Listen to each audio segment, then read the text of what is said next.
GIS 2023 का दूसरा दिन आज है। केंद्रीय मंत्री ज्योतिरादित्य सिंधिया होंगे शामिल। दोपहर करीब 3:30 बजे से जीआईएस में लेंगे हिस्सा। केंद्रीय मंत्री स्मृति ईरानी भी लखनऊ आएंगी, तो जीआईएस 2023 में शामिल होंगे स्मृति ईरानी। दोपहर करीब 2:45 पर लखनऊ पहुंचेंगी स्मृति ईरानी। जीआईएस 2023 का कल आगाज हो गया था और प्रधानमंत्री ने इस पूरे जीआईएस का उद्घाटन किया था, जिसके बाद देखिए सत्रों का आगाज भी हो चुका है। कल कई सत्रों का आयोजन किया गया था। आज भी सुबह 10 बजे से लेकर शाम 5 बजे तक सत्रों का आयोजन होगा और इन सत्रों में अलग अलग बड़े चेहरे इसमें नजर आने वाले हैं। इसके साथ ही साथ तमाम उद्योगपतियों का जमावड़ा है और इस दौरान किस तरह से नई तकनीकी का इस्तेमाल किया जाए, इस पर चर्चा लगातार बनी हुई है। तो अलग अलग सत्रों में अलग अलग विषयों को रखा गया है। केंद्रीय मंत्री स्मृति ईरानी भी लखनऊ आएंगी। करीब 2:45 का वक्त होगा जब वो लखनऊ पहुंचेंगी, जिसके बाद वो जीआईएस 2023 में शामिल होंगी। इसके साथ ही साथ आपको बता दें कि आज चूंकि दूसरा दिन है और दूसरे दिन भी केंद्रीय मंत्री ज्योतिरादित्य सिंधिया भी इस ग्लोबल इन्वेस्टर्स समिट में शामिल होंगे। 3:30 बजे का वो वक्त है जब जीआईएस में वो शामिल होंगे।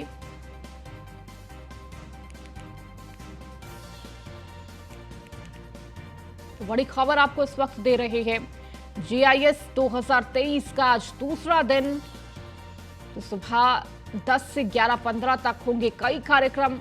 व्यास हॉल में नीदरलैंड पार्टनर कंट्री सेशन होगा। इसके साथ ही उप मुख्यमंत्री केशव प्रसाद मौर्य करेंगे शिरकत। और अधिक जानकारी के साथ हमारे संवाददाता एसके वाजपेयी हमारे साथ जुड़ चुके हैं। एसके, आज चूंकि जीआईएस 2023 का दूसरा दिन है और कल जिस तरह से आगाज हुआ, सत्रों का आयोजन हुआ, आज कितने सत्र रहने वाले, इन सत्रों में किन किन विषयों पर चर्चा हो सकती है और कौन से बड़े चेहरे इस वक्त नजर आ सकते हैं?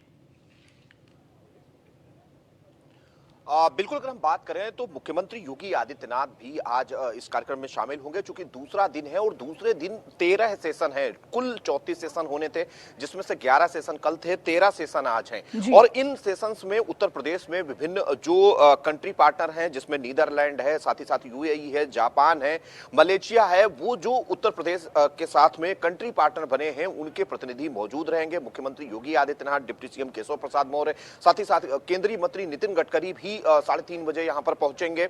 और सीधे तौर पर अगर हम कहें कि उनके साथ जो कंट्री पार्टनर देश हैं, उनके साथ विभिन्न विषयों को लेकर चर्चा होगी। खासतौर पर एमएसएमई और ओडीओपी के प्रोडक्ट्स को लेकर उत्तर प्रदेश में क्या संभावनाएं हैं, कैसे उत्तर प्रदेश इस दिशा में काम कर रहा है। साथ ही साथ जो चिकित्सा स्वास्थ्य और चिकित्सा शिक्षा दोनों विभाग हैं, उनके विषयों पर भी इन सत्रों में चर्चा होगी कि उत्तर प्रदेश सरकार किस तरीके से इन विषयों को लेकर काम कर रही है, कैसे उत्तर प्रदेश की जो चिकित्सीय प्रणाली है उसको बेहतर किया जा रहा है। उत्तर प्रदेश में जिस तरीके से जो उपकरण हैं जो कि हेल्थ सेक्टर में उपयोग होते हैं, उनके हब बनाने के रूप में उत्तर प्रदेश में काम हो रहा है। साथ ही साथ जो विभिन्न दूसरे सेक्टर्स हैं जिनको लेकर उत्तर प्रदेश सरकार लगातार प्रयास कर रही है, इन बहुत सारे विषयों को लेकर उत्तर प्रदेश के एमएसएमई मंत्री राकेश सचान, साथ ही साथ जिसमें केंद्रीय मंत्री भी शामिल होंगे, उत्तर प्रदेश के डिप्टी सीएम शामिल होंगे, मुख्यमंत्री योगी आदित्यनाथ भी शामिल होंगे, जिसमें विभिन्न देशों के जो प्रतिनिधि आएंगे, खासतौर पर वो देश जो कि उत्तर प्रदेश के साथ कंट्री पार्टनर हैं,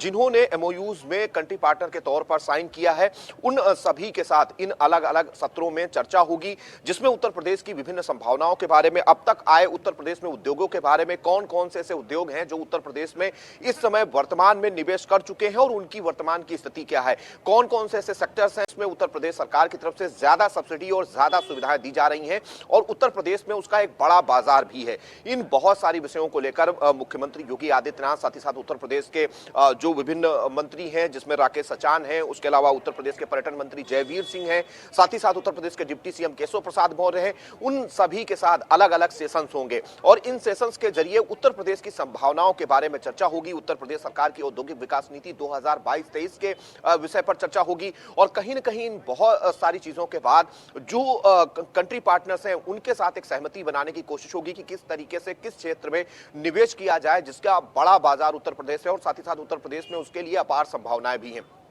साथ ही साथ उत्तर प्रदेश के डिप्टी सीएम और उत्तर प्रदेश के जो एमएसएमई मंत्री हैं उनकी तरफ से उत्तर प्रदेश सरकार की तरफ से किए गए कार्यों के बारे में भी बताया जाएगा, खास तौर पर चाहे वो एयर कनेक्टिविटी हो और उसके अलावा जो सड़क का इंफ्रास्ट्रक्चर है, क्योंकि सबसे ज्यादा एक्सप्रेसवेज उत्तर प्रदेश में है। साथ ही साथ बिजली, पानी जैसी जो मूलभूत सुविधाएं हैं वो किस तरीके से दी जा रही हैं, कानून व्यवस्था की स्थिति उत्तर प्रदेश में क्या है, उसको लेकर क्या काम किया जा रहा है। सबसे बड़ी बात यह है कि उत्तर प्रदेश सरकार ने जो इंस्पेक्टर राज औद्योगिक विकास में चलता था उसको पूरी तरीके से खत्म किया है। अगर कोई भी निवेशक अपनी फाइल देता है तो एक ही कमरे में सभी विभागों के प्रतिनिधि बैठते हैं, जहां से फाइल होते हुए फाइनल होकर सीधे निवेशक के पास आती है। मतलब कहीं भी फाइल ना रुके, उसको लेकर भी उत्तर प्रदेश सरकार की तरफ से व्यवस्थाएं की गई हैं। तो इन सेशंस में इन सारे विषयों को लेकर चर्चा होगी और खास तौर पर एक सहमति बनाने की कोशिश होगी, क्योंकि जो दूसरे देशों के जो प्रतिनिधि इस समय लखनऊ में है, जो कि इस 3 दिवसीय ग्लोबल इन्वेस्टर समिट में शामिल होने के लिए आए हैं, उनके साथ भी कहीं न कहीं इन विषयों को लेकर एक सहमति बनाने की कोशिश होगी, ताकि उनको भी पता चले कि उत्तर प्रदेश सरकार किस तरीके से इन विषयों पर लगातार काम कर रही है, उत्तर प्रदेश में निवेश की संभावनाओं को बलवती कर रही है, कैसे उत्तर प्रदेश सरकार अलग अलग क्षेत्रों में, जिसमें पूर्वांचल, पश्चिमांचल, बुंदेलखंड और मध्यांचल जैसे जो क्षेत्र हैं उत्तर प्रदेश के, उन सभी क्षेत्रों पर इक्वली चीजों को डिवाइड कर रही है और कोशिश कर रही है कि उन क्षेत्रों का विकास अलग अलग तरीके के निवेश से किया जाए, जिन क्षेत्रों में जिस चीज का जो स्कोप और साथ ही साथ वहां पर कच्चे माल की उपलब्धता बेहतर है, वहां पर उन उद्योगों को स्थापित किया जाए। तो इन सेशंस के जरिए उन विषयों पर चर्चा करने की कोशिश होगी। जी बिल्कुल। इसके चूंकि इसके आप देखिए उस कार्यक्रम स्थल पर मौजूद है जहां पर इन सत्रों का आयोजन किया जा रहा है, तस्वीरें बेहद महत्वपूर्ण हो जाती है। अगर आप तस्वीरें दिखा सके कि इस वक्त किस तरह की हलचल देखने को मिल रही है, क्योंकि देखिए सुबह 10 बजे से इस सत्रों की शुरुआत हो चुकी है, शाम 5 बजे तक ये पूरे सत्र चलेंगे। क्या तस्वीरें हैं, कितनी संख्या में लोग पहुंच रहे हैं वहां पर? बिल्कुल, मैं अपने कैमरा पर्सन से कहूंगा कि आपको दिखाएं। हम खड़े हैं यहाँ पर मुख्य हॉल के बाहर, ये आप सामने देख सकते हैं, ये मुख्य हॉल है जहां पर कल प्रधानमंत्री मोदी, साथ ही साथ गृह मंत्री अमित शाह और मुख्यमंत्री योगी आदित्यनाथ, रक्षा मंत्री राजनाथ सिंह ने इस उद्घाटन सेरेमनी का शुभारंभ किया था। आज उसी हॉल में अलग अलग सेशंस होने हैं और आप देख सकते हैं कि जो निवेशक है, साथ ही साथ जो उत्तर प्रदेश सरकार के प्रतिनिधि हैं, जो केंद्र सरकार के बहुत सारे अधिकारी हैं, वो यहाँ पर पहुंचे हैं, क्योंकि विभिन्न देशों के बीच उत्तर प्रदेश सरकार लगातार MOU कर रही है। उनको उत्तर प्रदेश एक बेहतर डेस्टिनेशन है अगर भारत में कहीं निवेश की बात करें हम, क्योंकि एक बड़ा क्षेत्र है, बड़ी आबादी है और उत्तर प्रदेश में संभावनाएं भी ज्यादा हैं। सबसे ज्यादा जो इंफ्रास्ट्रक्चर है वो उत्तर प्रदेश में है।